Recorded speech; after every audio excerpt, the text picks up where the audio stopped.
বাঞ্চুদের পোলা, খানকি মাগের পোলা, নটকি মাগের পোলা, এটা কার আইডি এটা জানি না, বিয়ে আমার শালা বদমাইশের বাচ্চা নিজের এই তার আদর্শ বুঝোস, মনে করস এই খানকি মাগের পোলা এখন সাকিব খানেরই হয়ে আসছস। এই দেখেন এখন থেকে আগে কিভাবে সাকিব খানকে অপমান করেছে রাজকুমার, রায়হান রাফিজ প্রেমিক, হিমেল আশরাফ রাজকুমার, সানি সানোয়ার, শের খান, মিজানুর রহমান, আরিয়ান আনটাইটেল, আর আরিশ শিবেং, যখন হাতে কোনো সিনেমা নেই আর দুজন ভোগকে ঠান্ডা করতে গিয়ে স্টেজ শুয়ে কোনো কোমর তোলাতে হচ্ছে, এই ধরনের কথা কেমনে বলে এই বদমাইশের বাচ্চা।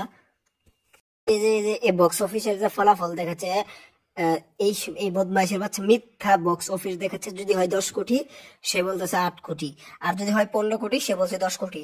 দেখছেন এতগুলো কম, বা 10 লাখ যদি হয় তাহলে বলে দেয় 8 লাখ। এরকম ভাবে মানে দরদ সিনেমার যে যত টাকা উঠছে এটা দিয়ে নেগেটিভ ছড়াবার চাই। এখন একজন সাকিব ভক্ত পোস্ট করেছে, খারাপ সময় থাকলে কুচো ও লাঠি দেই।